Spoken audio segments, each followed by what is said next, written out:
Assalamualaikum warahmatullahi wabarakatuh. Ibu saya Sunita.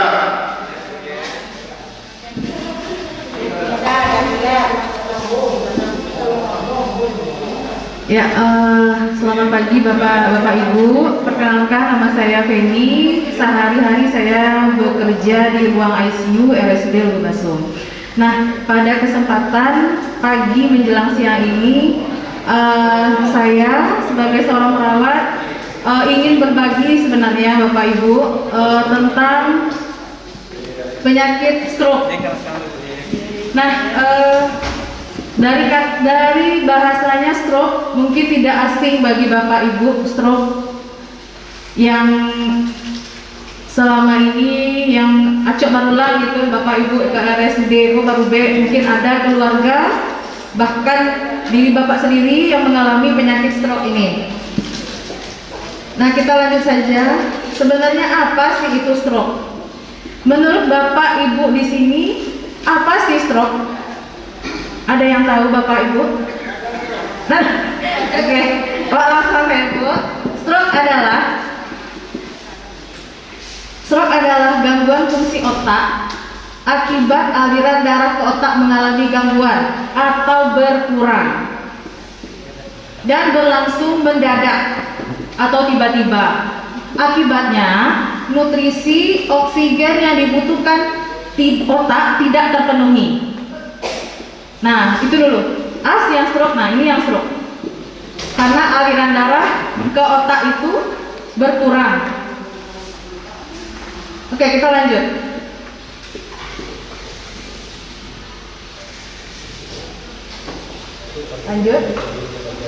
Nah, kira-kira model itulah gambarannya Bapak Ibu terjadi stroke tuh. Jadi ada pembuluh darah otak di otak waktu, penyumbatan kah itu namanya atau pecahnya termasuk itu stroke. Oke, kita lanjut. Jadi apa sih penyebab stroke itu tersendiri? Oke, kita lihat penyebabnya. Nah, itu makanan-makanan yang biasa wak makan. Yakin dan percayalah Bapak Ibu pasti pernah mencoba likuan Bapak Ibu. Lah iya pasti. Nah, kita lanjut. Coba gambaran mari kita jelaskan masing-masingnya. Yang pertama ada faktor resiko secara medis. Secara medis kok memang dari diri sendiri ada penyakit yang pertama hipertensi. Nah, hipertensi kok kenapa bisa menyebabkan stroke? Hipertensi yang tidak terkontrol. Jadi Bapak Ibu memiliki riwayat tensi tinggi tapi tidak pernah mengontrolnya ke pusat pelayanan kesehatan. Apakah itu ke puskesmas, pustu, dan bahkan ke RSUD pun tidak pernah. Terus yang kedua kolesterol. Ada riwayat kolesterol tinggi. Nah, itu melalui pengecekan darah melalui labor, pengecekan labor. Setelah itu ada gangguan jantung. Ada riwayat jantung, nyeri dada, sasak, kado, nabu. Nah, periksakan diri Anda. Jadi tahan-tahan. Terus selanjutnya ada kencing manis. Diabetes. Nah, itu bisa ke stroke nanti daya jantungnya, komplikasinya ke stroke. Terus itu tadi faktor resiko medis. Sekarang kita faktor resiko perilaku. Nah, kalau perilaku berarti sikap kita sehari-hari, gaya hidup atau lifestyle. Nah, kalau bahasa anak ini kan lifestyle, namanya Pak Bu.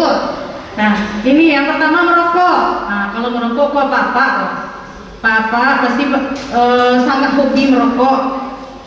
Yang kedua, baik itu aktif maupun pasif. Nah, aktifnya apa dan pasifnya Ibu. Ya.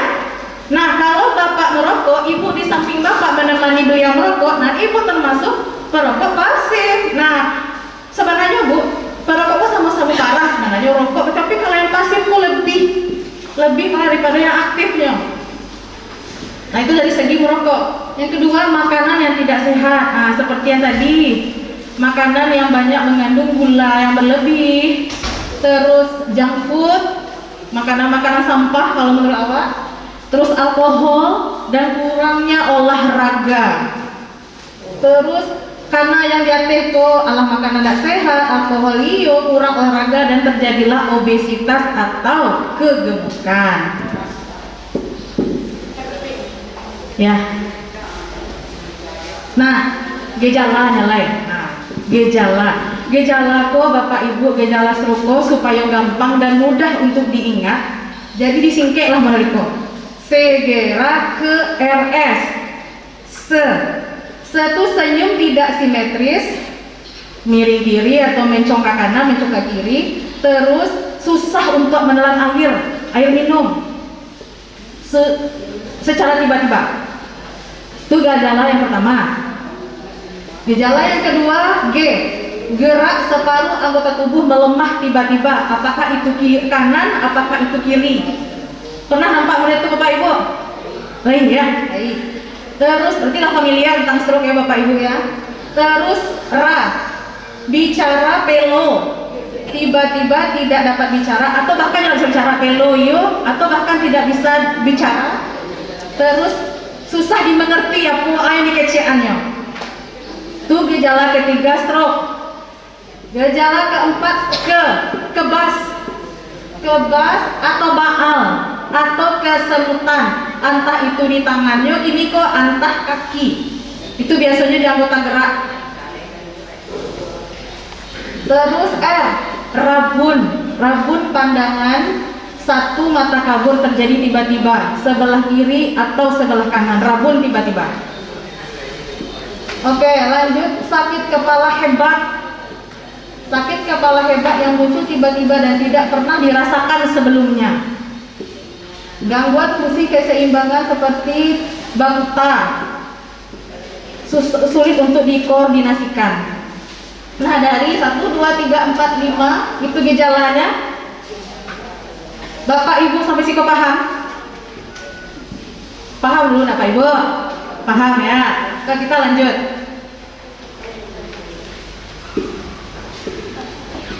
Oke, lanjut. Nah, jadi kan tadi ada 5 gejala stroke tuh, nah Bapak Ibu disingkat dengan segera ke RS. Kalaulah terjadi nalimo tadi itu atau salah satunya,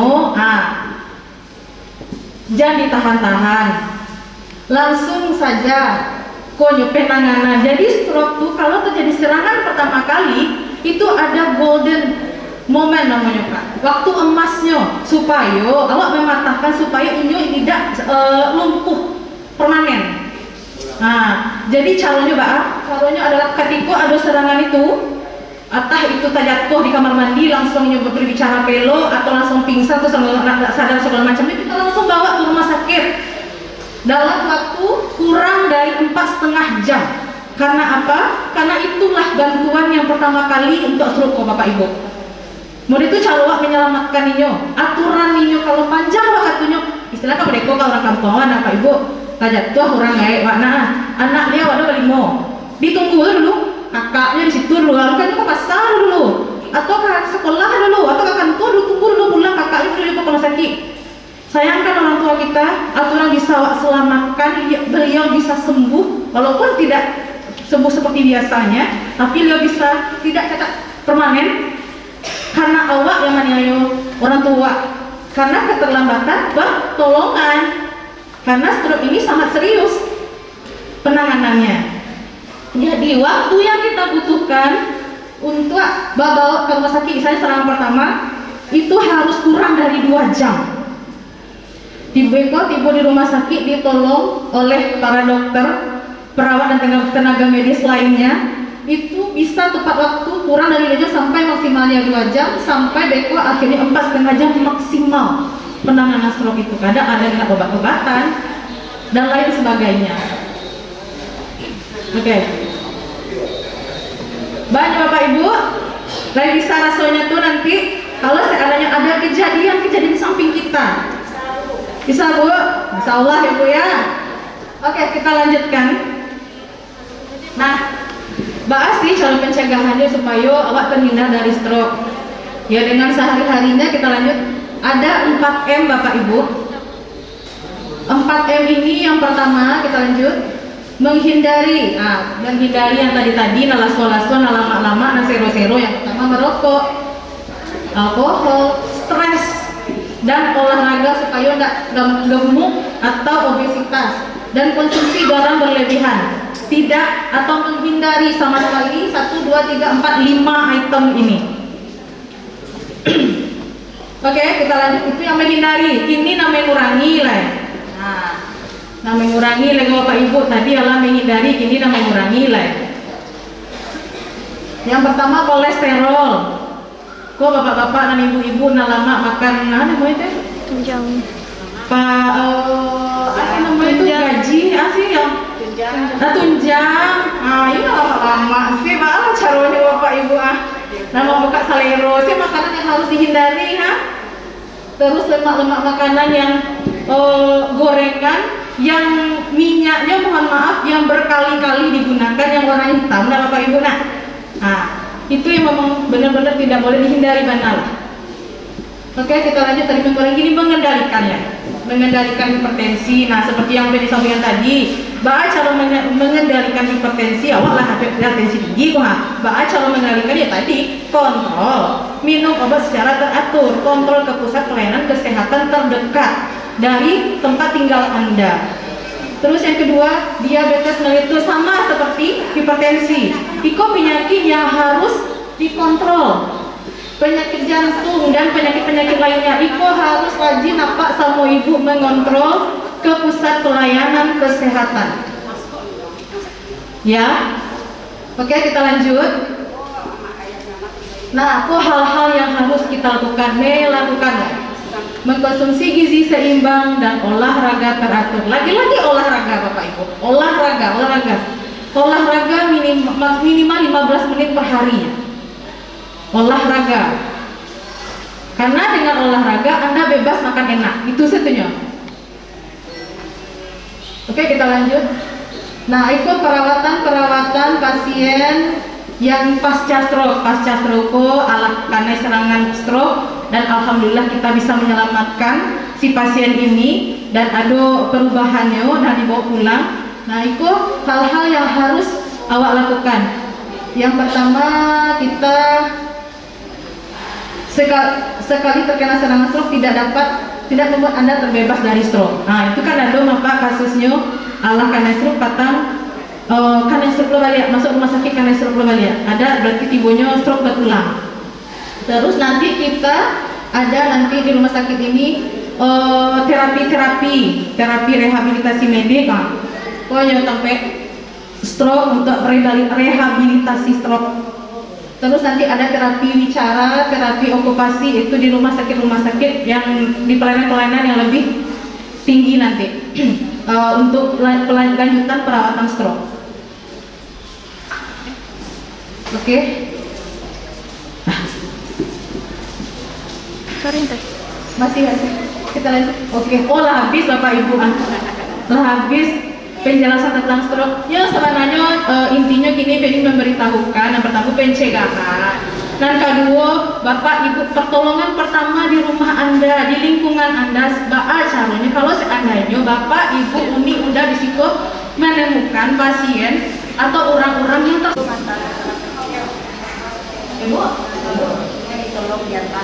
iya, pokoknya mendapatkan pelayanan kesehatan langsung orang yang kan itu. Oke, baiklah, kita lanjut ke sesi pertanyaan atau kembalikan Aiza. Mulai dari gejala, pencegahan dan segala macamnya, mungkin ada pertanyaan atau ada yang kurang jelas bagi Bapak Ibu, silakan bertanya, diberikan kesempatan.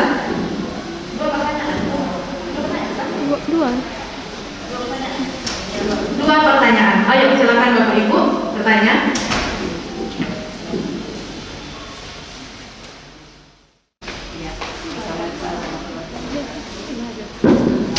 Yang saya mau tanyakan, apabila kita ketemu orang tua kita stroke ya, langsung tiba-tiba jatuh, apa penanganan pertama yang kita bisa lakukan gitu? Jadi maksudnya maksudnya kita dalam perjalanan 2 jaman misalnya, kalau saya dari kampung agak jauh gitu. Penanganan pertamanya apa ya kira-kira yang bisa kita lakukan di saat menemukan orang tua kita sakit stroke itu? Orang tuanya tidak sadar atau bagaimana Ibu? Ya mungkin jatuh terus bisa di kamar mandi kan? Iya, jatuh tidak sadar atau pingsan atau bagaimana ini? Nggak sadar atau masih sadar, masih tahu gitu? Iya langsung misalnya keadaannya. Iya, Ibu maunya nggak sadar? Boleh. nggak sadar boleh atau tidak yang sadar tapi pelu langsung. Oh iya iya, Nah, baik. Jadi kita kan tahu, kita kan nggak tahu keadaan nanti. Ya ya, oke.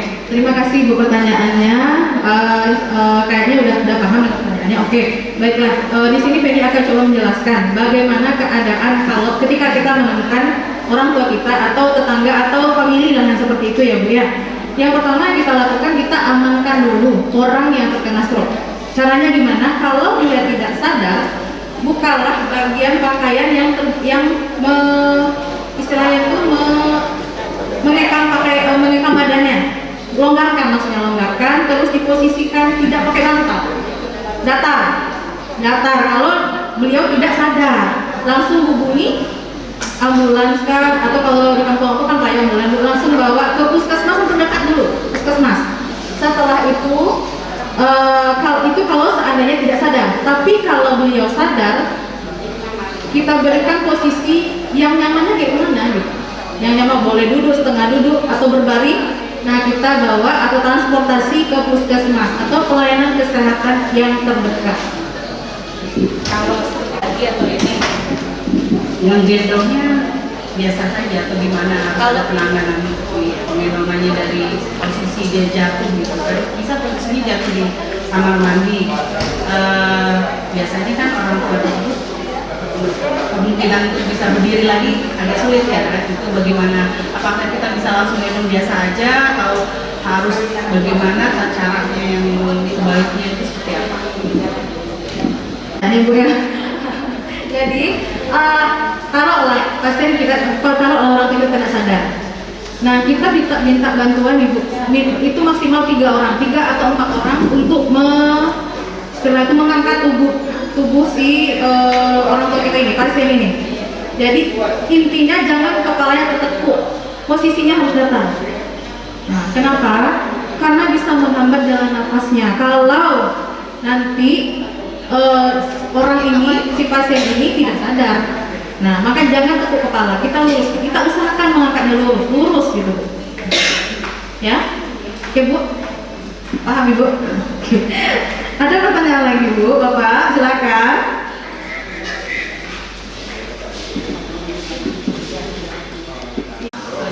Dia nggak apa? Cedera cadel, terus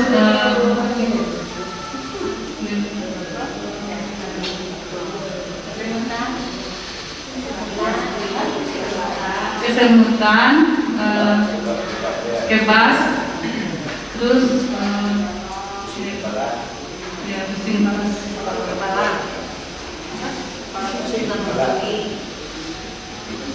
sakit kepala,